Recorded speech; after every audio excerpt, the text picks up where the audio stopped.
It's November 14th. A partially muscled skeleton stands by the perimeter fence and screams for 30 seconds before vanishing. Just like us. Bye! Just kidding. No. Thanks for sticking around. Hey, it's a new episode of Fake Nerds Watch. We're going to watch Watchmen. Hey, this show's pretty good. I'm Ron Leopoulos. That's Ben Magnet. That's Sparks Witty. Pretty good. Pretty good. This show is phenomenal. Get out of this house. Oh my god, listen. So, Hold up, you forgot to introduce one more. Oh, Emma Frost Leopoulos is here. Let's see how long she stays on my lap, but she's a newest member of this podcast for now. So yeah, this episode's really good. This show continues to be really good. The episode name was again, what was it? If you don't like my story, write your own. Yes, which is a reference to one of the books that a character is reading in this episode. I've never read that book. I don't know if you guys have either. I haven't. Okay. But I do like the line because that kind of it's like a writer's thing. Is like, well, if you don't like it, write your own then. I love fan fiction. Stop bitching about my story. Yes. So last episode we met Laurie Blake, who was kind of her episode explaining what happened and who she's become. And this episode is kind of we're back to everyone's in the picture. But it starts with the Clarks. And I didn't realize that this is a Superman reference until after you see something fall from the sky. I'm like, oh, this is pretty cool. Son of a bitch. Right? I didn't get it either. I was just reading an article and they're like, oh, this is clearly... freaking hate myself. No, it's okay. And this is the second time something that obvious was right in the middle of the episode. It's okay. I didn't catch it until one of you sons of bitches told me about My it. favorite is still, do you think I can lift 200 pounds? Ben's like, Oh man, especially after this episode, we're like, oh, maybe he can. Oh my gosh. But yeah, we open with the Clarks, who are they're struggling farmers. They're farmers. Yes. Mrs. Clark is trying to sell eggs at the side of the road. A very obvious parallel of people selling strawberries on the side of the road who are not normally white. Yes. Nope. Yes, you brought that parallel up, and I was like, "Oh yeah, they're struggling to sell their own wares." They've been running the law off, all right. Freshest eggs in all of Oklahoma. Yeah, nobody buys them. No, not a single one. Yeah. So it's a normal night. They're having dinner, and they go into bed. They're tuckered out for the night, and then all of a sudden, ding dong! It's real late, so like they shouldn't have guests, right? Yeah, and I immediately thought, I was like, "Oh, this is gonna be bad, like 7th Cavalry or something." But then the door opens and it's Lady Trieu. Lady Trieu, who is a trillionaire sociopath after watching this episode, I would say. So she's crazy. So also we find out that this takes place a year before the Millennium Clock was finished. Yes. Because they say, oh, you're that billionaire lady who's building the clock down the street. And she's like, I'm a trillionaire, and I do go out. I just only go out when it's important, like tonight, because you two are now the most important people for the next 3 minutes. Brings out a freaking hourglass, and this is where I want to say, crazy sociopath / psychopath part of her really comes out. Yes. I think the hourglass was actually...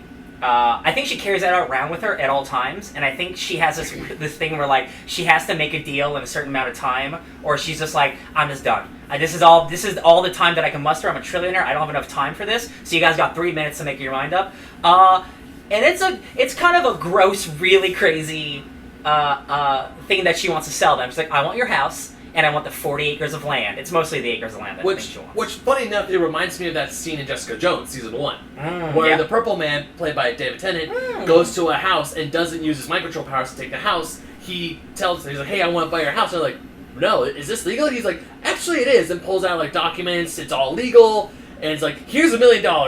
Do this, but leave it 24 hours, and here's your money. So I thought it was something like that, where it's like, hey, I'm not just going to give you like $1 million. I'm going to give you like $2 billion because you're welcome. But the thing is, like, she gave $5 million. $5 million, yeah. Oh, but something a lot. But that's the thing, she gets super personal, and she's like, listen, Kate, John.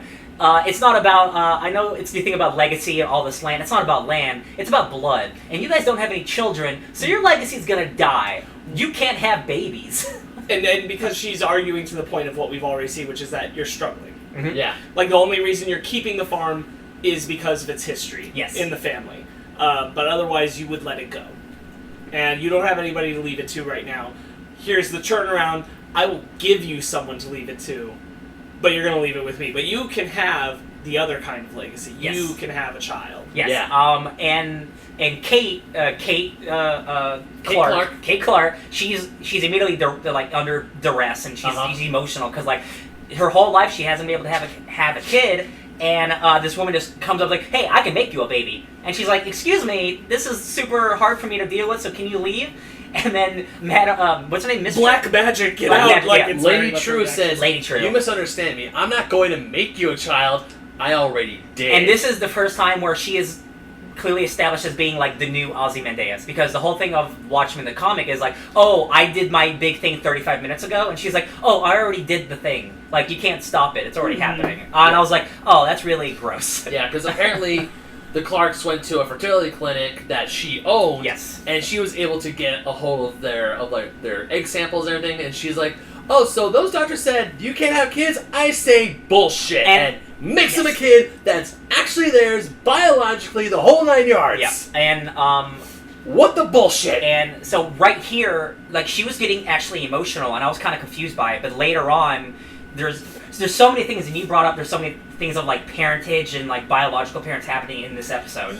Yeah. So I realized at this episode, but just in this series, there's a whole lot of like parents not being the biological parents of the kids. Definitely, there's a whole lot of adoption or raising of kids that are not biologically your own. Yes. And there's even, I think, a fair argument to be made of like how truly biologically their own is the baby. Yes. How can we really know? Exactly. You don't know. Yeah. But they want it so bad, and like the dad even says he has your eyes, and it has the same eyes as the mom, and that's kind of spooky. But like they are immediately smitten with this baby that is technically theirs, so they sign away their legacy. And the second it happens, a meteor falls from the sky and lands on their land. Did you guys like clue into she definitely already made the baby the moment that she was talking to whoever was outside the front door? I knew there was someone out there. Because once she starts like talking about baby, I'm like, that's what's outside. Yeah. There's a baby Once outside. there was a knock at the door and she didn't answer it, I was like, okay, there's something happening. Yeah. I didn't think it was a baby until she actually started talking about the whole legacy thing and the blood thing. That's what I mean. It's like once she started bringing up the baby stuff, I was like, there's a baby outside. Yes. There's a baby outside. There'd be a child out there. So back to like her being emotional, like clearly she seems again like kind of sociopathic, like she's off her rocker a little bit, like trillionaire, like I can get by, but like she was getting emotional with the baby stuff, and then we realized later, I think there's a clear reason why she actually is invested in this family, and like she wants to help them because it's like there's actually a little bit of humanity left in her with family stuff, which is her whole business. Well, it's about growing babies and making babies, which we'll talk about later. Well, first she pulls a fast one on you because she says that if you don't agree within the next minute, I'm going to kill the child. And they freeze. She's like, I'm just kidding. I'm going to give him to a loving home if you don't want him. It's fine. Yeah, I definitely buy that. It's one of those things where it's like, okay, I believe both of the things you said. No. I firmly believe she was like, yeah, I'll throw that baby in an incinerator, no problem. I think she was just trying to like cover her, like, no, I'm totally a cool, chill person. I'm not like, crazy. Guys, I'm kidding. Yeah. I'm not kidding. No, yeah, I definitely. Yeah. No, for sure. I felt that. Definitely the way she treats her daughter later. I'm like, okay, she's gonna. So the moment that she shows up, I was like, please let her be Vietnamese. Yeah. Please let her be from Vietnam, and she is. Yes. I'm so happy. Question: do you think? Because this is what I think. How much easier is it to make a biological baby of those two parents than to just clone one? Well, okay. Because, as we see later... How easy is it to just clone one of the parents? Because I'm questioning, do you guys think her daughter is really just her daughter? Or is she a clone? No, exactly. I think she's exactly a clone biological made person, and which we'll talk about later with Ozzy stuff. Yeah. There's babies being look at Ben, you're figuring it out. There are babies being grown like in water. So I think there's a direct correlation between what's happening with Ozzy and Lady Trieu with this baby stuff. This is not the first time the damn X-Files theme song just broke through my... I want to believe! Just like busted through my head. It's like do-do-do-do-do-do. Well, because she's talking about how like doctors said it was, impossible and everything, and how much harder is it to actually just make a whole new biological life than to just go, all right, just clone the parent, then they'll immediately like look like them, they'll be attached. Maybe her technology and like she's a trillionaire, maybe her business is so good she can do that. Yeah. We are at a point in the future where... No, for sure, but I'm like... We made a giant squid in the 80s, like we can make people. Yeah. But I'm like, I feel like it's clones. Yeah.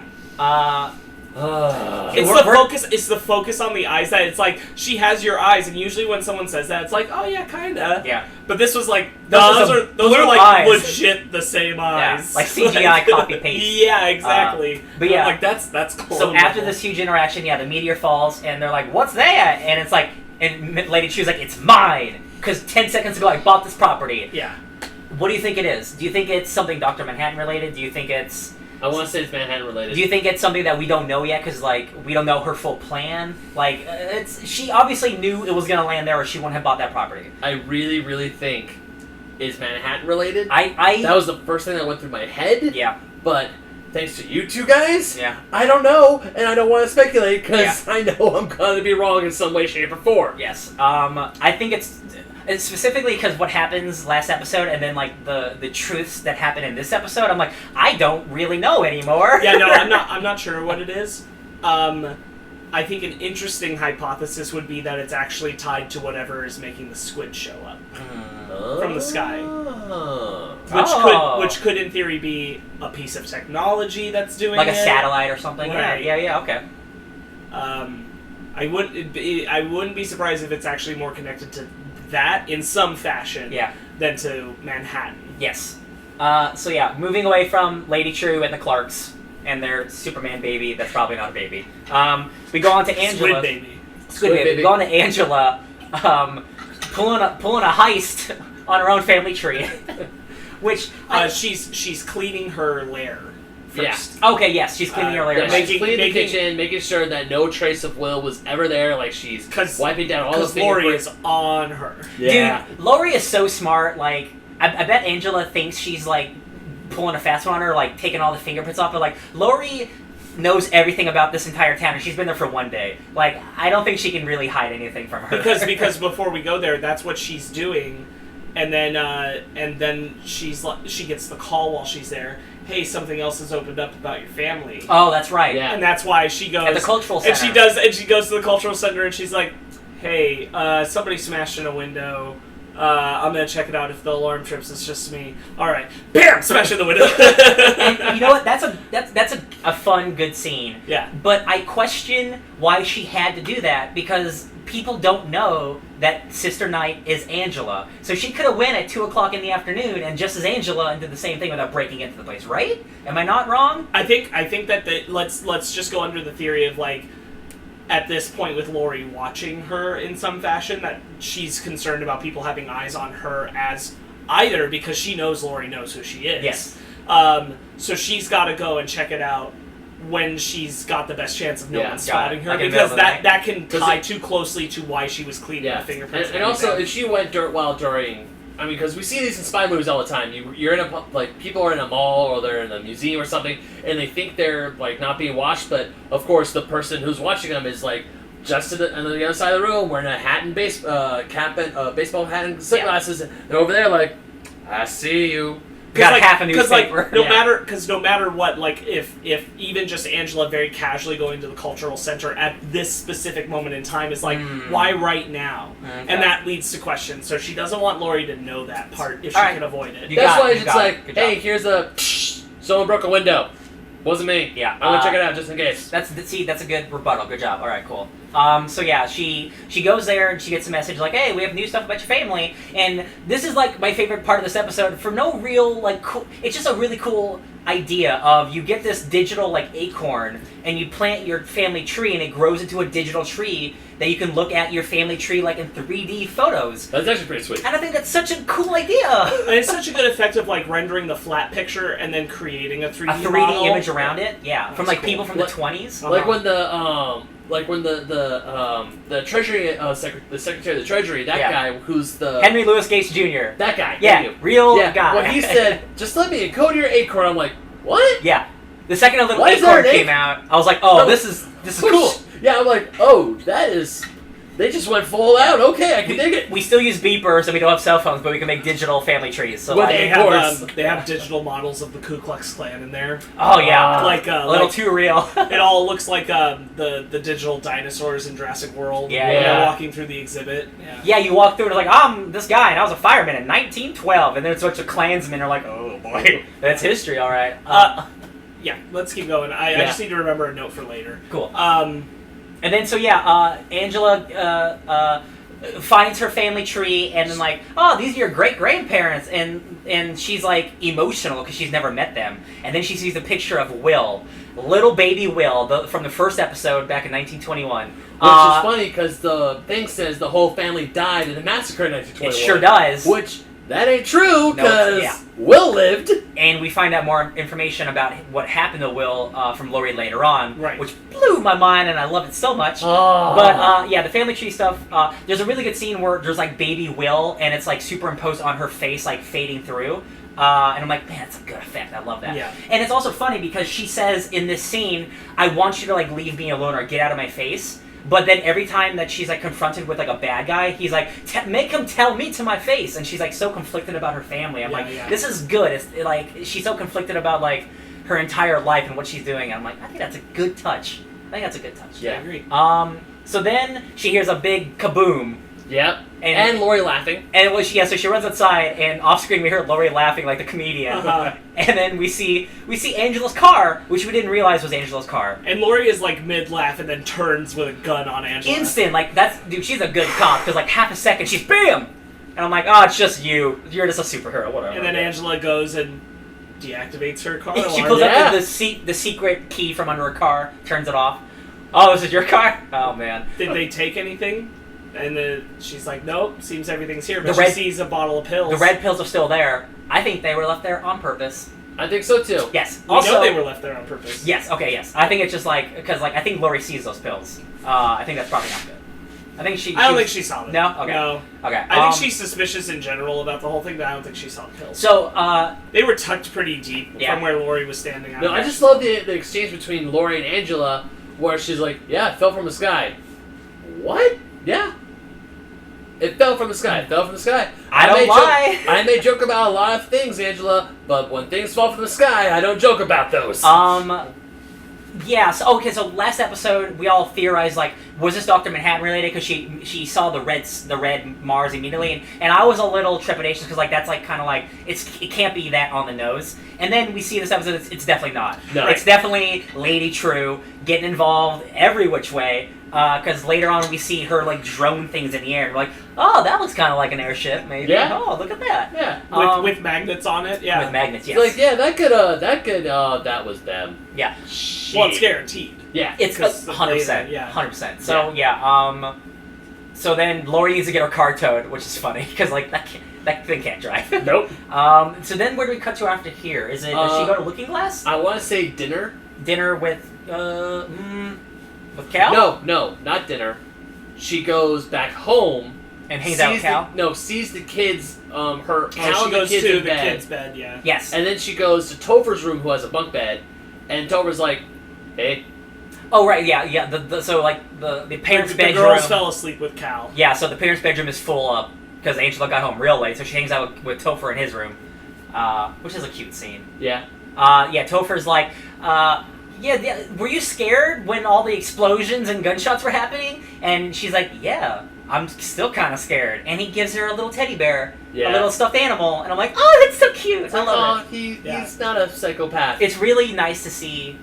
Like, Topher is an awesome character because, like, he is clearly a kid who is, like, going through stuff. Not that the little girls aren't, but, like, he's a little older, and he's processing it a lot differently. Yeah. He's a little more emo, but he relates to Angela, and she definitely can tell. Uh-huh. Yeah. And it's really cool to see, like, a really young character be this, like, kind of depressed in a weird way. Well, because it does a really good job of establishing that there was a previous relationship. Like, this didn't come from nowhere. Like, Angela had a relationship with, and so did Cal to some extent, with these kids. With the other families. Because they were her partner's kids, and so she knew them really well. Yeah. And that's why they've adopted them, and it's really cool to see that is a relationship that has existed and that is recognized and that it's carrying over, like, without mentioning the parents every episode, that's a weight on the mind of the child. Yeah, it's really good, like, subtle stuff going on that's really good. And then we cut to breakfast. Yes. And that's when Cal finds out about the car. Yeah. And then, like, the kids are arguing about something. They're arguing about if Jen's heaven or hell or not. And he blew up. This is awesome. I Like, I'm not a religious person, so this is something I think about, like, way down the line when I have to have kids and tell them, hey, when you die, nothing happens. And that's kind of a tough thing to tell your kids about. But I think Cal handled it really well, and really just, like, so before, he's talking about Judd, and, like, before Judd was alive, he was nowhere. And then, now that he's dead, he's nowhere again. And that's just how it is. Just like, nowhere. Yeah. And he's like, well, what do you want me to do? And I'm like, that's pretty ballsy to tell your kids, like, right there just during breakfast. I'm like, I respect that. I like that. Yeah. So, Looking Glass, right? Oh my gosh. We get civilian Looking Glass in his doomsday bunker being crazy. Yeah. With his photos of the squids. I want, this is where we go to, afterwards. God, I'm so glad he's on this show. Looking Glass is, like, before Laurie Blake came on, like, Looking Glass was probably my favorite character. Laurie's, like, the dopest, but, like, Looking Glass is such an interesting Oklahoma dude. Like, he opens his doomsday bunker, and he's just, like, he's wearing, like, a hat, and he's just got, like, a belt and jeans, like, hey, what's up, girl? And I'm like, oh my god, he's such a southern drawl. He's such a southern man. So they're in there talking, and she calls, like, they both call each other weird. He's, like, obsessed with the squids. Yeah. Like, every time it rains, he's like, I gotta get out there real fast before they dissolve. They only live for 30 seconds, but they only know dying. And then she's like, you're fucking weird. Yeah. So they talk about Judd. And she says, did you know he was a racist? And he's like, he was a white man in Oklahoma. Mm-hmm. What does that say about you, Looking Glass? Right, like, no, but I mean, like, it's like, I think his implication is, on some level, if you're raised in Oklahoma white, it's there at some point even in your if you life. want to, like, get rid of it. Even if you're trying to get away from it, it's there. I buy that. I really liked that that's an idea that's introduced. We'll have to see how that plays out. But yeah, he had Angela brings out the Ku Klux Well, she Klan brings out outfit. the pills. Oh yes, the pills. And they're talking about Looking Glass's ex. Yeah. Ex-wife, ex-girlfriend, but his ex. I'm not even convinced because someone else brought this up. But, like, I'm not convinced it might not even be a girlfriend thing. It might be his ex-partner. Because, like, if he has to do, like, some pill stuff, it might be somebody who has, like, a job or something. He did say she. Did she? Okay. Yeah. I just don't want to put it out there that it's immediately just, like, a girlfriend thing, because I was like, oh, they're talking about superhero stuff. I hear ex, I assume girlfriend. Yes. You're right. They didn't say ex-girlfriend, though. They you're said right. ex. It could be ex-partner. It could just be But that. he does say we have a lab at the precinct. Yeah, but your ex has a lab, and you're like, but I'm she's just imagining my ex. some, like, Tulsa, like, doctor superhero who just, like, is making crazy concoctions or something. Yeah. So she gives him the pills, and then she tells him about the Klan outfit that was found in Jug's. Or she pulls out the Klan outfit, says they had this in his closet, and he's like, and he says, like we've talked about, it was probably his grandfather's. It could have been an heirloom. Because the family heirloom of the star of the Oklahoma badge. Yeah, like the sheriff badge is, like, really old. Yeah. Which makes sense. Like, again, it could be just Judd safe holding it, or it could be something else. We still don't know. Yeah. And so he says, you want me to hide it so that the FBI lady doesn't find it? And she's like, so the FBI lady doesn't find it. He's like, yeah, watch out for that one. She's mean. She's really weird. She's really weird, yeah. He also mentions, like, I'm guessing you want me not to mention these pills either. Yeah. Looking Glass is super awesome, and we get a little bit, like, a teaser for the next episode where he goes to, like, alternate dimension therapy. So he's, like, super obsessed with these squids, and I'm really interested to see, like, what his entire life perspective is. I'm really interested in next week's episode. I know we're jumping ahead a little bit, because next week's episode looks like a Looking Glass-centric episode. And again, that scares me, because they might kill him. So, yeah. I don't think they will. I think he's too good of a character to kill this soon. I'm so used to Walking Dead doing that. I know. Yeah. I think that there's too much to explore with that character. I don't think he's going to get killed too quick. Yeah. I'm interested in the extra dimensional anxiety. They have pamphlets for it. That's I'm interested in him, like, trying to figure stuff out. So I'm looking forward to it. So at this point, Angela goes to throw away what stuff she cleaned up from. She she sawed up the wheelchair. Yeah. She throws away the wheelchair. And throws it away. Oh and my then God. appears. She's in full costume. Then by the appears Lube Man. Oh my! From far away, Jeebus. From far away, he looks like a really tall, skinny, gray alien. So who's tall and lanky? That's new on the show. Petey. It's Petey. I'm just saying. I think Lube Man is Petey because once Lube Man runs away from Angela, squirts his lube and shoots down the sewer pipe, which is and the whole time awesome. Angela's just like, what the fuck? Like, as she's staring at him. And, like, all of us here were also the same way. Because, like, what a crazy character. But listen, the reason I think it's Petey, because when she goes back to the precinct and she drops the lube down, and they're like, hey, do we know any superheroes that are lube people? And none of them recognize the Lube Man, which means he's a new superhero to the area. There's only a couple new people in town. That guy, Lube Man, was tall and lanky. I wouldn't be surprised if... And he's obsessed with vigilantes. Yes! I wouldn't be surprised if Laurie was like, hey, Petey, why don't you go spy on Angela, and you can even wear a mask if you want. And he has been thinking of his own superhero identity forever. And he's like, I know what I could be. I could be Squirt Boy. So I think it's Petey. That's my theory. Did you see Lindelof just talking about, like, all I've ever wanted is for this image to pop up on a Google search for Lube Man. Yes. The image. Like, the second that dude showed up on screen, I laughed my ass off. It was awesome. When he showed up, I'm like, what the hell is... Everyone was like, Angela, like, what the F? What? What's going on? Yeah. And the way he just shoots down the drain is... it's like... I've never seen that before in my life. I can't believe it's real. And it shocked everyone else. Red Scare, like, tastes it, like, ugh, what is this? And, like, first of all, don't taste everything you don't know about Red Scare. Come on, right. man. So, I don't even know what happens after that, because I'm still thinking about Lube Man. They talk Angela, Sister Knight, is talking to Pirate Jenny and Red Scare about Lube Man, and then they're like, and Red Scare, and sorry, but I'm going to try it. They're like, well, new boss don't give shit about Lube Man. There you go. And they're like, well, new boss, because there's Laurie in Judd's old office. He's not using it. No, he is not. Yeah. So they go in and... What is the conversation that they have about? They're talking about her stolen car. Right. She's like, hey, we got a lead on your car. Yeah, so... And she's like, what? It was stolen the day, like, the night of the murder, and then returned the day of the funeral, right? Yeah. Yeah, that's odd. And then she's like, that's weird. Also, here's a file about your grandpa. Yes. Yeah. But she doesn't know it's her grandpa. Oh, it's because It's like, hey, we found a bunch of prints, yours, your husband's, your kids, but we also found these new prints. They weren't in a database, so I sent it back to Quantico. Turns out they were from a cop who worked in New York in the 40s and 50s, but retired early. And he vanished. Yep, gone. But Laurie Singh is like, you know, like a bunch of prints, but you don't seem like the type of person who has friends. So I doubt it's just a random friend. Right? Yeah. And then she's like, and if he were alive today, he'd be like, around 100. And kind of person who would need a wheelchair, don't you think? Yeah. Laurie is incredibly smart. She's a really good detective. She's figuring this shit out quicker than Angela can throw shit away. She's not technically a detective either. Do you want to talk about what him being a cop in that time period means? I sure do, because so many theories are coming true in this episode, baby. Are potentially coming true. Hooded Justice, who we've talked about before, and the theory is that Will might be Hooded Justice. He was part of the Minutemen in the 40s and 50s, one of the classic superheroes, and then he just disappeared. No one knows what happened to him. Everyone thinks he was a white dude, but no one can confirm it, at least in the Watchmen comic. No one knows anything about him.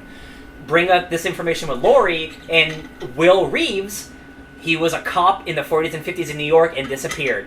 That's pretty coincidental, if you ask me. And also, you mentioned a certain Will Reeves is wearing colors that match Hooded Justice. We'll see. When we see him later, his colors are the Hooded Justice colors. Sure are. And I'm like, that can't be an accident. It's like, it's on the nose. Just like, give you my nose. It's on it. Yeah. He's wearing the red of the middle, and the purple is his outer coat. And I'm like, it's so good. It's pretty spot on, guys. So do we go to... Excuse me, Mo, while I screamed in this pillow on my own. See, it's good that you're realizing this as it happens, because like it's a good feeling when you know I didn't even notice it. Yeah. Nope, that's not a good defense. You were able to notice it. Nope, bad defense. No, I mean, like, I wanted to spot, is there something telling us that? And he's wearing a new outfit the next time we see him. I forgot about the whole Hooded Justice thing.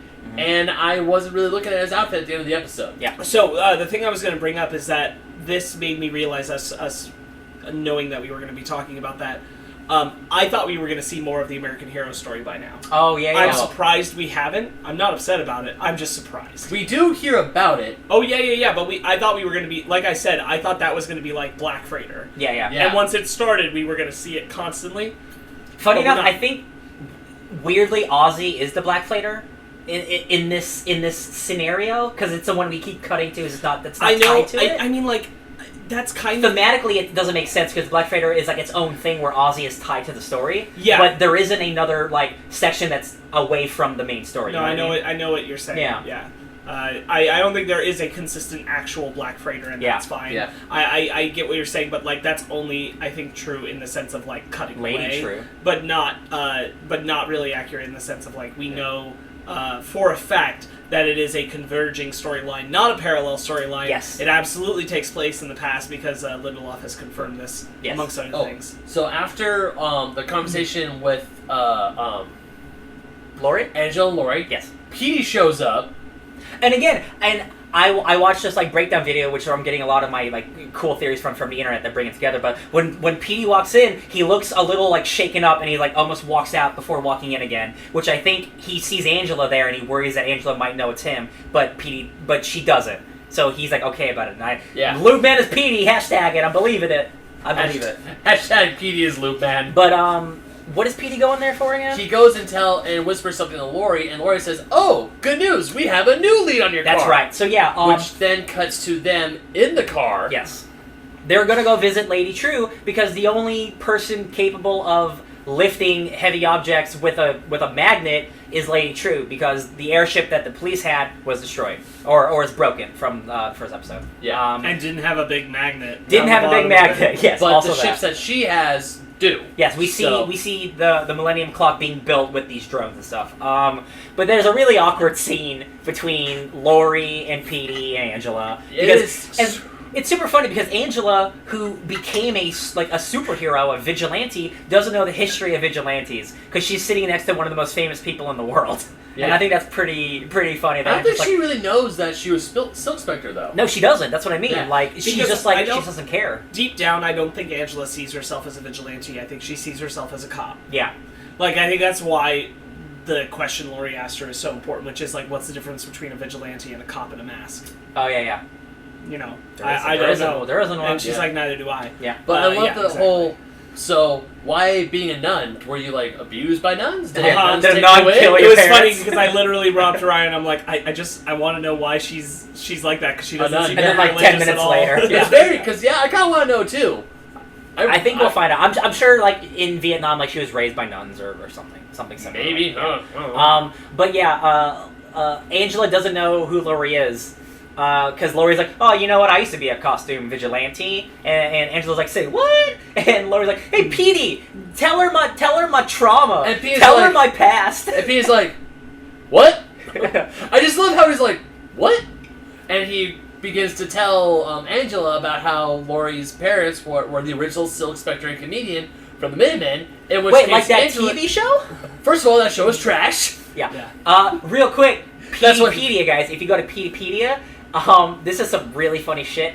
Petey is documenting how bad the show is, and every episode he gets more and more erratic, and Petey himself sends a subpoena to the television studio because of how wrong and how infactual the TV show is, and the FBI disregarded it. But Petey himself subpoenaed a TV show because of how bad he thought it was. That is a character choice that I wish was on the show, because that is so stupid and I love it.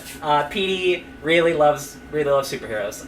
That's why he's Lube Man. I'm actually looking it up just to see. He at least, or at least really loves the history. Yes, he loves, and he wants them to respect it. But yeah, the Minutemen show is garbage. But he's really awkward in presenting the way that the comedian sexually assaulted Silk Spectre the first. To give birth to Laurie. He's like, he raped her. He's a rapist. And I'm like, oh my god, Petey, Jesus. And then Laurie's like, oh, aren't we glad that we're all friends now? I'm like, come on, Petey, this is right. Be more subtle, my man. You're in the FBI.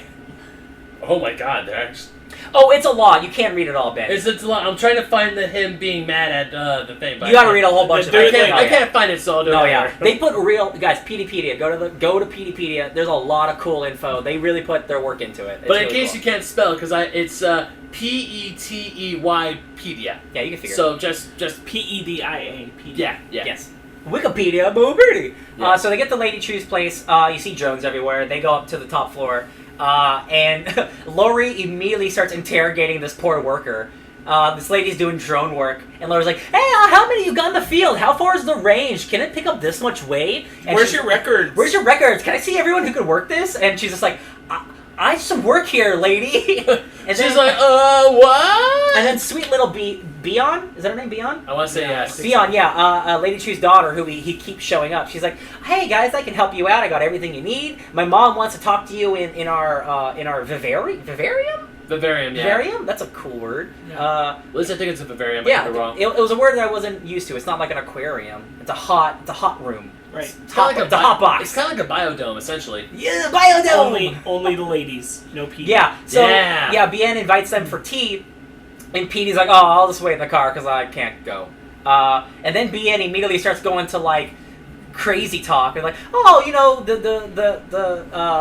Library of Alexandria was burned down or an earthquake, and like the Colossal of Rhodes was eroded away." And it was like, "Yeah, it fell to the sea. Like, this one thing come to an earthquake." And they're like, "Oh, what are you trying to do? Make eighth wonder world?" And she's like, "No, the first wonder of the new world." Yes. Okay. I think there's a lot of really important lines right here because they ask her, "Oh, what does this thing do?" And Bien says, "It tells time." I think it doesn't. It's not just a clock. Clearly, I think there's some super heinous shit that this device is gonna do, like an Ozymandias, but it's too early to know. They built it in Tulsa, Oklahoma, because it's 1,000 miles from the nearest beach. And it's completely landlocked, and it cannot be earthquaked at all. It can't be tsunami.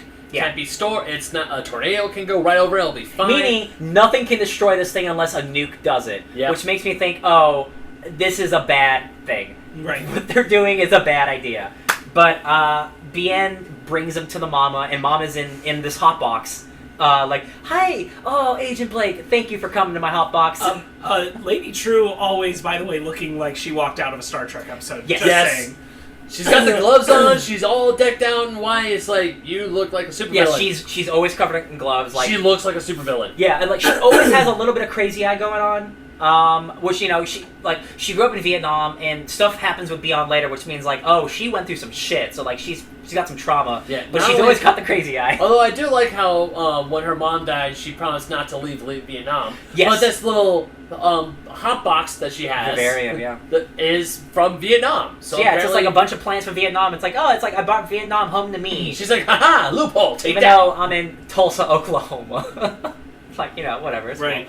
Cool. But they're like, "Hey, one of your drones stole our car and brought it back a day later." And Lady Trieu's like, "Well, that's weird." And Laurie's like, "Yeah, it's sure weird, isn't it?" Yeah. Like, she's totally onto her, and she's like, "Oh, here's the info that you need. Here's everyone that can use this drone." Oh, and then she's like, "Well, whose car was it?" And Laurie Blake's like, "That's not important." And then Angela's like, "It was mine. It's my car." She's still masked up, by the way. She's still covering her face. Yes. And then Laurie notices a statue that it's in the vivarium, and he's like, Before that, go ahead. Is Lady Trieu saying, "There's this old phrase in Vietnam," because she knows that Angela's from Vietnam too, and so she speaks it in to Vietnamese. Angela, and so she's like, "Your grandfather wants to know if you got the pills." Oh man! And then she's like, "Tell that old son of a bitch." I know that's not what she said. Nope. But she's like, "Tell him that he can."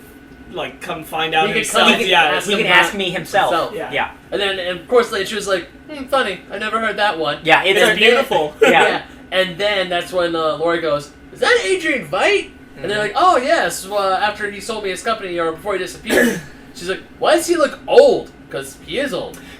Lady Trieu mentions that, like she what did she say? Like, she admires him, or well, I think I want to say it was something about culture. They revere their elders. Yeah, in their culture, they revere their elders. Yes, but she mentioned specifically, like she specifically, like, loves Adrian Veidt. Yeah, like, she's, like, a super fan of Adrian. She admires what he did. Yeah, but the statue that is in the vivarium, it's and old. Laurie's like, "Of course that you do. That's why you bought everything he had when he disappeared." Yes, and this makes me think that Lady Trieu is definitely involved with Adrian's prisoning.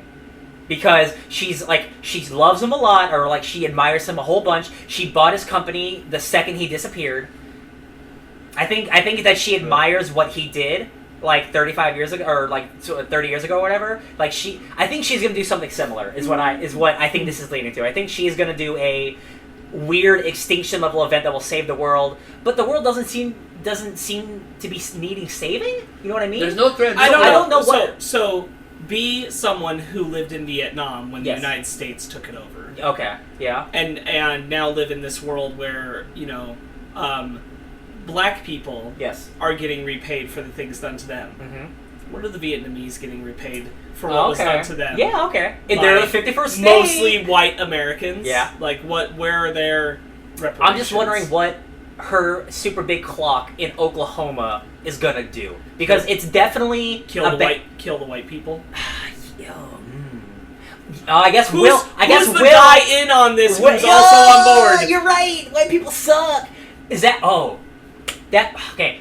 We gotta get to we gotta get to the Will part, so we can talk about that. So where do we go from? That they're looking at the Ozymandias stage right. which triggers us to 4 years after his disappearance, yes. which we know is what's happening now. Yeah. 4 years after his disappearance. Now, am I wrong? So I want to call this Crazy Town, because what the damn hell did I see? Real quick, so the statue, am I wrong in thinking that the statue in the vivarium is the same statue we see in like episode 1 or 2 with Ozzy, that he has his own statue? Do you guys remember? Because there's a statue that he has, and I think it's the exact same statue. I don't think it's the exact same Okay, statue. It's definitely a statue of him being gold because he looks at it before he puts his costume on. Yeah. Okay, I just want to make sure it's not the exact same one. Because I'm thinking like, she definitely put him there, if that's true, but my memory's bad.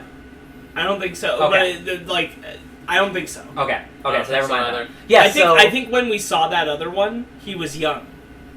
Okay. Now, that being said, they're both gold statues, so... Yes. I'm pretty sure she's a trillionaire, she can get a gold statue like that. Yeah, so, speaking of Crazy Town... Yeah, Crazy Town. Ozzy's in a pond. Going fishing, apparently, for lobsters! Pulls up a crab trap. Yep, or crabs, yeah. And at first, I thought I missaw what I saw. No. No, you saw it! Oh, no! No. I saw what I saw. Stranding. This is some... Even I was, my girlfriend wasn't really watching it with me, but then she heard me say, "What the boop?" Yep. Because we're going to say twice in this episode. She runs out, sees what I'm seeing, and she's like, "Are those fetuses?" It reminded me of, 300, where the Greeks used to, throw away any baby that wasn't perfect. And you see Ozzy, pull up the crab trap. They're not quite the same as, what human... fetuses look they are grown at the bottom of the They look more pond.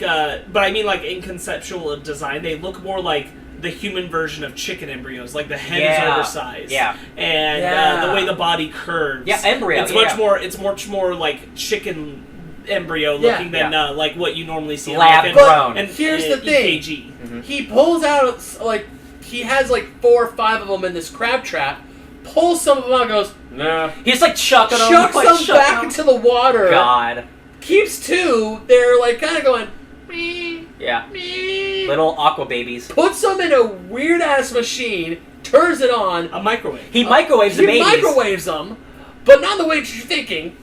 And you hear screaming while he puts on a record and eats the You cake. don't just hear screaming, you hear bones cracking and growing. Yes. It's crack, crack, crack, crack, crack, crack. And it's such an awesome scene because it's one shot. He puts the babies in, it cuts away to him putting a record on, listening to music, and it cuts back and they're fully eating grown. a slice of a cake that clearly has a squid on it. It is a squid, so we were wrong from the first or second episode. It is a squid on the cake, yes. And it's 4 years in now. And then the thing's spinning and you see it's Mr. Phillips and Miss Crookshanks all grown up. And then he opens the door and says, "Happy birthday." Oh, God. I love Jeremy Irons so I'm much. and then he takes them back to the manor and he's telling them, and they're they can't move, they can't function, they They're can't lab-grown talk babies. They're "Oh, you guys can't talk yet, but I know you can understand what I'm talking about, so I'm going to get you dressed up." Here's where it gets really messed up. He brings them into the manor fully clothed, opens the door to his dining room, bodies everywhere. He had a bad day.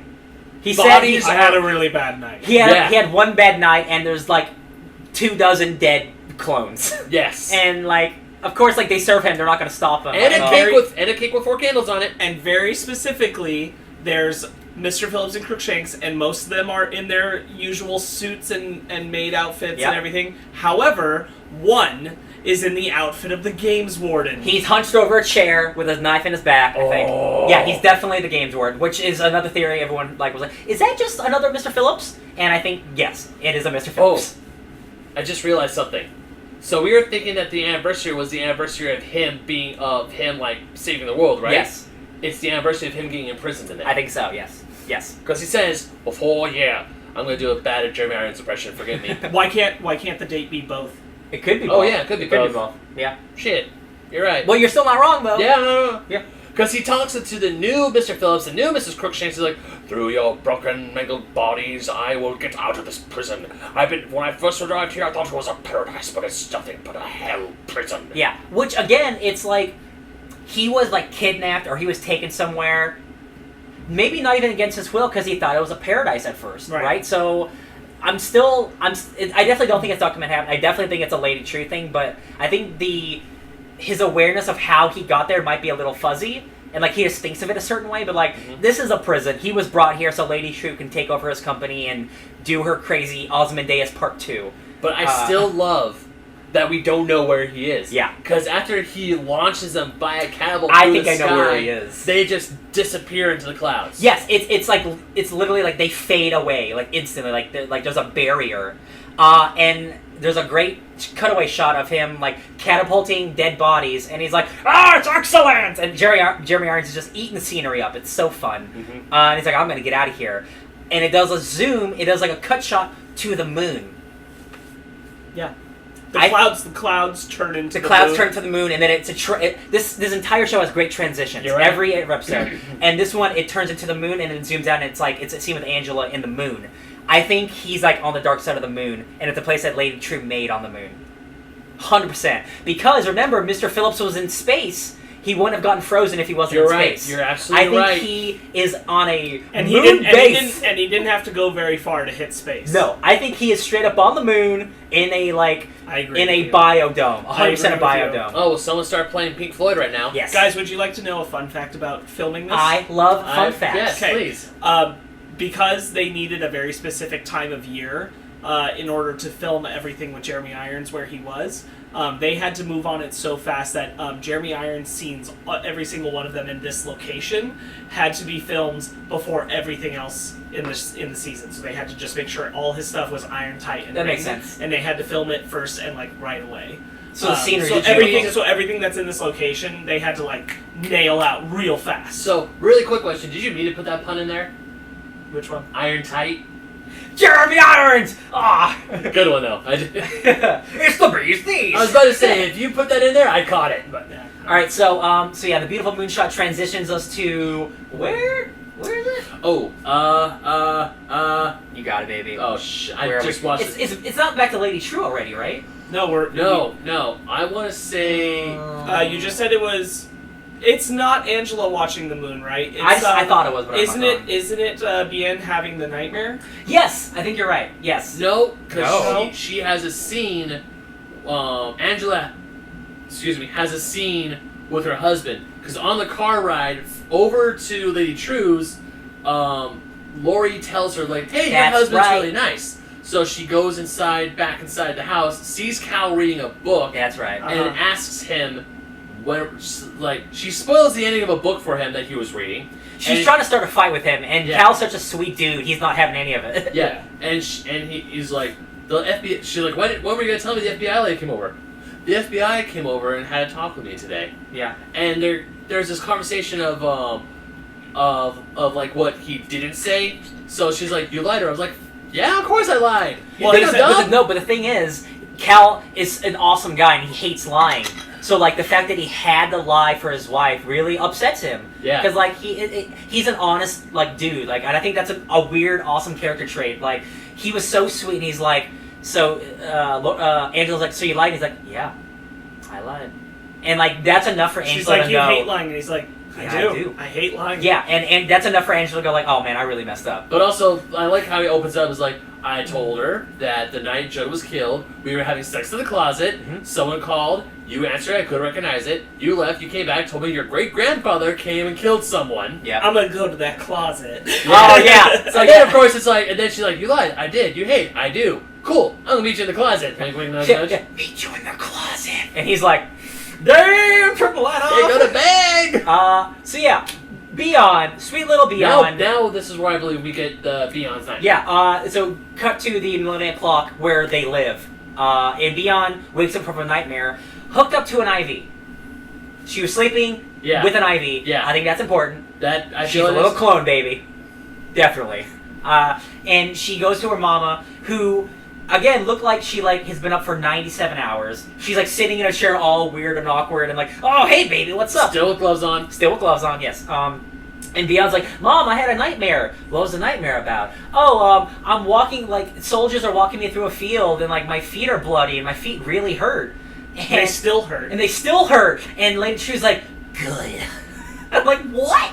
So, I think, Ben, the memories that Beyond is having are the memories of Lady Trieu. Because she's a clone baby. Yep. Yes. Because... And Lady Trieu gets emotional listening to her daughter talk. And she's like, I want you to know these memories to make you a stronger person. She doesn't say that, but it's intended. I'm like, man, she's cold-blooded. The events she was describing could have obviously been events from the Vietnam War. 100%. Because obviously there was this one event that I learned in history class. It's probably not the event she was talking about, but it was the massacre at My Lai, where a bunch of United States soldiers went into a village that was suspected of holding Viet Cong, and everyone died. Massacre.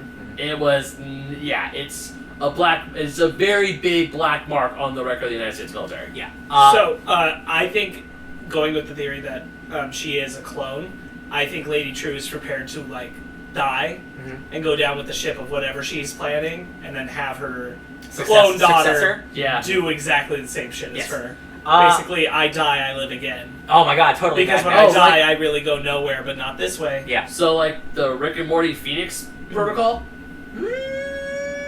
Sure. Where Rick has a bunch of clones of himself in the basement. Oh yeah. And when he dies, he constantly takes over new clones. So, sort of, but not quite, because she's clearly already putting. Yeah. She's already becoming who Lady Trieu is. So. Yeah. Again, bringing back to the beginning of the episode, and Lady Trieu's talking about legacy. I think she does truly believe in you need successors, you need children to pass on a real legacy. So I agree. I think whatever her crazy Ozymandias scheme is, I'll totally die, but I got my BN here to take over because she's basically just me. Yeah. Right. And it's the same thing. And then BN turns, okay, good night, Mother. Good night, Mr. Reeves. Well, no, she's like, can you walk me back? Walk me to bed? And she's like, no, sweetheart. I'm like, Jesus, Mom, come on. Yeah, that's pretty cold-blooded. And then she's like, good night, Mom. Mr. Reeves. Good night, Mr. Reeves. And then Will shows up. And he's there. He's like, good night. Good night, young lady. And I'm like, oh my god. Also, change your clothes. Not just walking, but acting less old than when you talked to Angela. Yeah, 100%. Less frail. Yeah. So Lady Trieu starts talking to Will. Is like, so I don't think you're in anymore. I don't believe you. Something about the pills also being passive aggressive. Yes. Something along those lines. Yes, maybe it was a little too much. Yeah. What do you guys think those pills are? Do you think those pills are make you strong pills? I don't know.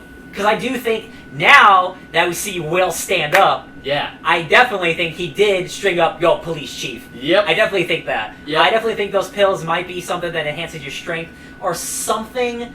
Because, even if you're 105, a regular guy, I don't think you can do it. Do you think the pills will make her see his memories? They are? Ooh. That's true, because he did say something that would help me remember.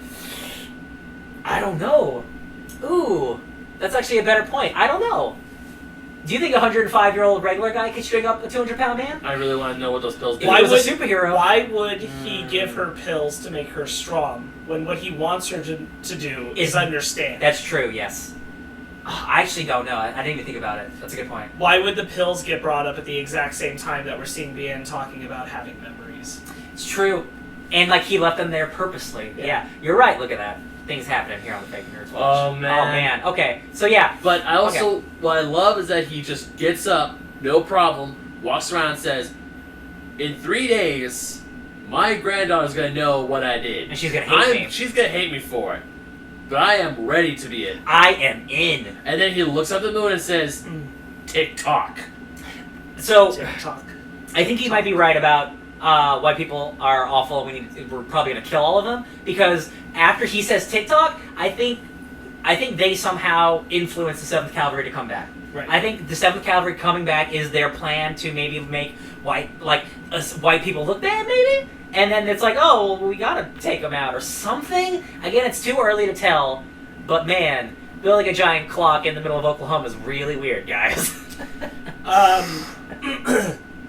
I think that, like, we're beginning to see why it's so important that Angela has adopted the kids. Yes. Because if she's about to see some things that are supposed to convince her that, like, you're right, white people are a problem, have been a problem, the kids are supposed to make her feel differently. Yes. Yeah.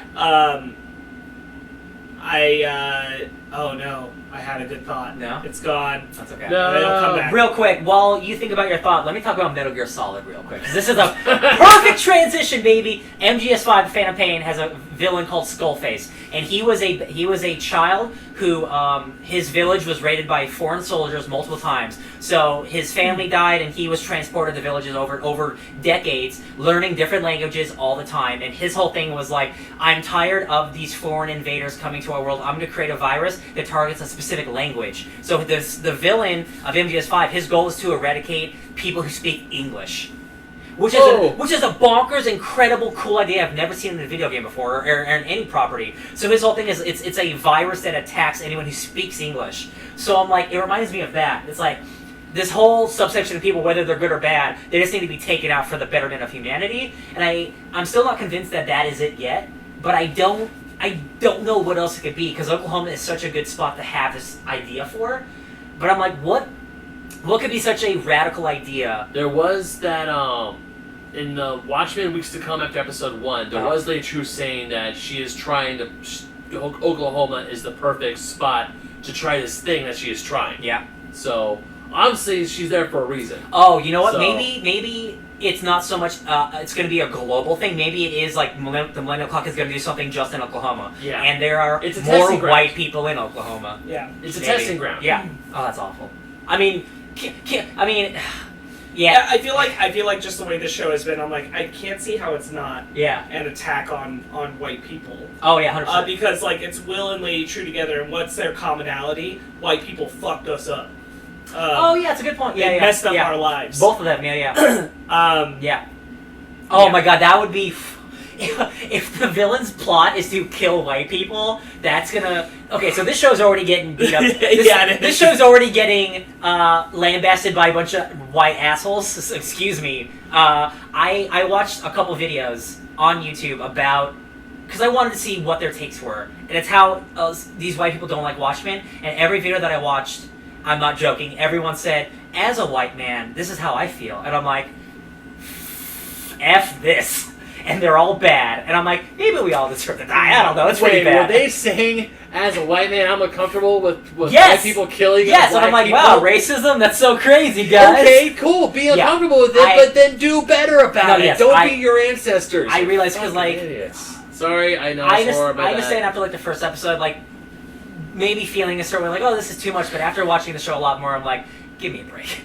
Give me a break. And these reviews are still coming out that are very like, this show's awful because it doesn't understand Watchmen. I'm like, you guys didn't read Watchmen! What are you talking about? I'm just so glad that this show is like actually doing really radical political shit. And it's a comic book show. I love how you took your glasses off of that. Because I needed to show it's real. So the 7th Cavalry is taking out pieces from little watches. Yeah.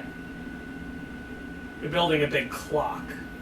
Are they? Oh my god, are they helping? Oh man. No, I'm saying Lady Trieu is building a big clock. Yes. Why is the 7th Cavalry needing things out of watches? I thought they were... Again, Judd said something about a big bomb, but that could be fake. Is it not... Well, like, that was their best guess. Yes. That doesn't mean that's what it is. Are they doing something counter to the big clock? Are they doing something for the big clock? Much like Ozymandias. Unintentionally? Much like Ozzy bringing together a bunch of different people to help make the squid, maybe Lady Trieu is using the 7th Cavalry to get, like, get stuff that would be hard to get, like watch equipment. Even though she's a trillionaire. Like lithium-ion batteries. Yeah, maybe, that's what they're specifically getting out Maybe it's impossible to buy, like, millions of dollars worth of that kind of stuff, like, legally, but they will totally use these assholes to get it for them. And I'm like, oh, that makes sense. If you hate black people and you hate Redfordations, right? Yeah. And there's somebody big business, a trillionaire, who's Vietnamese, who's offering you low-level work for high pay. Yeah. Right? Yeah. Enemy of my enemy is my friend? Yeah. Except enemy of my enemy is just my enemy. Yeah. Again, because Ozzy ends up killing everyone who worked with him. He was the only survivor, and I'm like, oh, okay, yeah. And then obviously, like, if it is Lady Trieu working with 7th Cavalry, she does not care about them at all. So I'm like, oh, this is just a bunch of bad people doing bad things. A big old joke on the entire 7th Cavalry. It really is. Oh man, Laurie's gonna find out and just laugh her ass off, man. Oh, because I think that's true. Because Will says tick tock, tick tock. Exactly. That's why I think that he's involved. Where did they get that from? They get it from Lady Trieu and her big frickin' clock. Yeah. They're doing something for her. Because the second you start saying TikTok, my mind went to, he can't be working for the 7th Cavalry. He's not. They're working for him. They're working for him. Yeah, but they don't know they're working for him. They know they're working for Lady Trieu, trillionaire Vietnamese lady, who's going to help them overcome the black people. TikTok. Oh my god, this is so good. Is this the end of the episode? Yeah. This is the end of TikTok? The episode ends with him, I want to say just him saying, TikTok. Yeah, that's it. TikTok.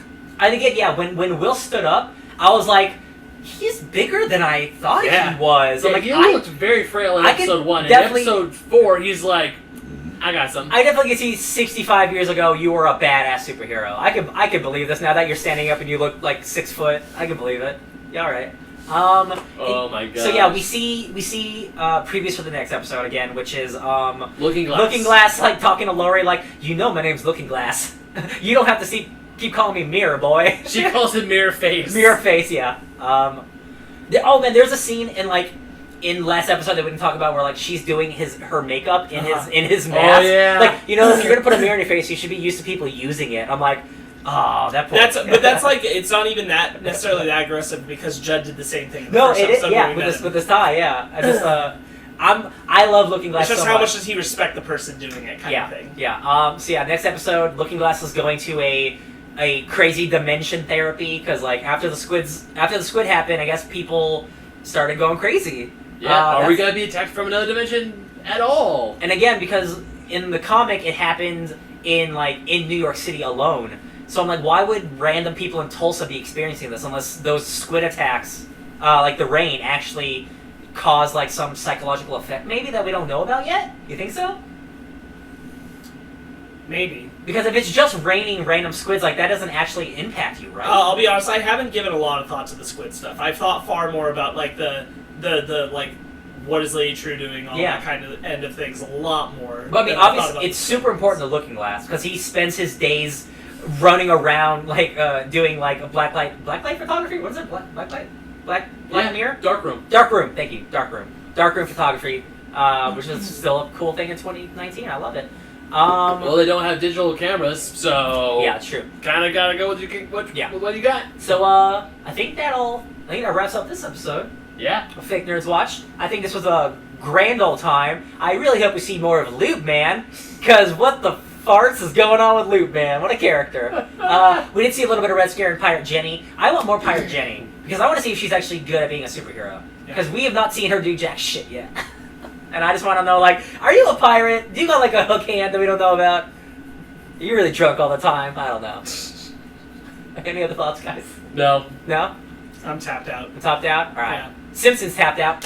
Well, so at this point, are we pretty convinced that Will's hooded justice? Because yes, I am. 100%. I am now. And if the 40s and 50s cop in New York thing didn't give it away, like, the added on, like, oh, I'm wearing the colors just without the actual costume. I'm like, all right. Good job, Lindelof. Yeah, thanks to you guys, I'm convinced. Yeah. I'm convinced of the clones. That's the they go through. Is Lady Trieu connected to Ozymandias? I say yes. Wait. Define what you mean. Like she's the reason. Like she's connected to his capture. Yes. And imprisonment. Yes. Yeah, I'd say yes. Yeah. Definitely after the baby stuff, because like I don't think she creates a baby. I don't think she conveniently bought all his stuff after he disappeared without being coincidentally the second it happened, she gets his shares and shit. Yeah, I don't think that's happened. I can't wait to see like the second like Ozymandias was captured. Like, did he do it willingly? Where he's like, "Hey Ozzy, I have this great vacation for you," or was it against his will and he was just like amnesia? And he's like, "Oh, I'm on a paradise, might as well love it," and it turns out to be bad. I can't wait. We see him suit up in astronaut gear next episode. So we'll see how far he gets in year 5. Yeah. Would you guys be bummed out if his journey just ends with him dying in space. If everything he does is futile because in the end nothing really matters. Because I'm kind of expecting that to happen a little bit. Because David Lindelof said this is a self-contained season. If a second season happens, that's great. But all of season 1 is contained. So I'm curious if Ozzy has a happy ending. I will be bummed if he dies. Yeah. I'm just expecting it. I mean, so far, I love Jeremy Irons and everything I've seen. Mm-hmm. So I would be bummed if he dies. But if he it's does, almost the ending he since deserves. This is a self-contained season. If he does, obviously it has to be a big mark on the story, and I'll be like, oh man, that's a bummer, but I wouldn't have it any other way. Yeah, because honestly, if Ozzy wasn't in the show show would be the exact same. He is completely separate from it. I think that Lindelof saying on the podcast from last week that understand that these are converging storylines. They are both coming towards a point together. Means that Ozzy's story somehow is going to affect and be related to the story, not just for like how it was related before, but where it's going forward. His specific words were not parallel, converging. So that the stories are supposed to intersect, they're supposed to connect up. That makes me think that Ozzy has to have some kind of connection story piece to what's happening. I think that they have to overlap on some level. So I don't anticipate that that's the case. If he's on the moon, I can't see him just catapulting himself off the moon and landing on Earth, because that's impossible. He will die. The impact will kill him. It will rip him to shreds. So I'm just curious how he actually, if he ends up on Earth like regular as I'm here. Okay. We know Dr. Manhattan's somewhere in this show. We do, because we do see when the first anything trailers... is possible when Manhattan's on the board. So, either way, my point being, I don't think he'd say what you're seeing with him is meant to converge with the main story if it wasn't going to directly Is this a like Endgame scenario where Tony Stark's like stranded in space and then he sees a bright light come toward him and it's just Dr. Manhattan with his dong, just like Ozymandias, my man, his big old dick. And Ozzy's like just crying like,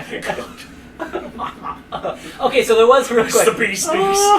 It's the bee's knees, John. So there was a theory that I'm not convinced about, that the clones are supposed to be the original Janie Slater and John Osterman, because that guy kind of looks like a lanky, tall guy. But I don't fully buy that, because like, how would he get the DNA, or like, why would they give it to him? So I don't buy that theory. I just thought it was something to bring up because I think that's a cool idea, I guess. But I don't buy it. It's an interesting thought. I also don't think that's what it is. Yeah. Because I can't see how they'd have any DNA left of John at this point. Yeah. That they would have been able to get access to. And why would they give it to him for like John pre being Manhattan? Yeah. Exactly, I don't see that. Okay. Did we bring up last episode that the Russians are building a intrinsic field? No, I don't think we did. No, we did not. Did we not? Okay, it's a throwaway line, but like it's on the news that the Russians are trying to build an intrinsic field, which is the thing that created Dr. Manhattan. That was last episode. I don't even think that's going to matter at all this season, but it just came to my head and I'm like, oh my god, what if there's a Russian Dr. Manhattan? And he's red. Fun fact, there's a video game called City of Heroes. I made a green Dr. Manhattan. His name was the Plane Walker, because he didn't wear any clothing, he was naked, and he walked plainly. Oh, I thought you meant like... I was 15! I thought you meant like planes of existence, like from Magic the Gathering. No, plain, like, I'm a plain green boy. Alright. Anyway, that'll do it for this episode. Yeah. Thanks for sticking around. I'm so glad this show's still around. This has been the year of great comic book adaptations for me. You got Dead of the Class, you got Swamp Thing, you got Watchmen. The boys. The boys! Look at that, 4 for 4. Umbrella Academy? Was that this year? It was. Holy shit, look at that, guys. So much good shit. So much good stuff. So thanks for sticking around. Sparks, take it away, baby! Hi, guys. We're all members of the Fake Nerd podcast. We co-host that with our friend Brandon, who, when we were recording this, it was his birthday. It is now Ben's birthday. Happy birthday, Ben. Happy birthday! Thank you! We do our best to record these as quickly as we can after the episodes, but our lives are busy and it's hard. Schedules. We are Constantly putting out podcast episodes every week. You can find those wherever you listen to podcasts. I am working on slowly updating our YouTube to be up to date with them as well here on the channel. Yes. We do Fake Nerds Watch. We've been doing it for Watchmen. We've done it for other shows. Dark Crystal is still on the board and something we're going to do. But before we get to Dark Crystal, we're going to have to do another show called The Mandalorian. The Mandalorian. The Mandalorian will be running 2 episodes a week, every other week. And that's how we're going to go through it because our fellow co-host Brandon is going to join us for that. So that's what we're going to do. And ideally, my intention is that once we've gotten past this first week of The Mandalorian, if we can find the time, then Ryan and I will alternate into 2 episodes of Dark Crystal on the weeks we're not doing Mandalorian. Yeah. Yes. And that's how we'll get through both of those. So plenty of Fake Nerds Watch in the future. Yeah. Always and forever. There's also Basement Arcade stuff. Ben and Ryan are finishing up Sonic Mania. Yeah, we sure are. Lots of thumbs. There's some other stuff coming on the horizon. As always, across the board of all our stuff and projects. Yeah. You can find me at SparkSwitty on Instagram and Twitter. I'm DJ Tony Stark everywhere, all over the internet. You can find me on Instagram and Twitter at BenMagnet27. Yep. And that's basically it. We're going to have a very exciting Star Wars crossover retrospective episode with our friends from the Downright Nerdy podcast. It's going to be so long. In just a few weeks here. Yep. And that's going to be a big old episode and a big video thing. We're going to fight! Yeah. We're basically doing a big look back at the Star Wars franchise, and we're also ultimately concluding it with a conversation about The Last Jedi, as we have, between the 2 podcasts, wildly different feelings about it. Yeah. That being said, just check out our channel, check out everything, rate, review, subscribe, 5 stars, tell us you love us, like us, all that good stuff. Until next time, hit the little bell on the thing so you can get notified when new stuff pops up. all of the shit. Stay fake nerds.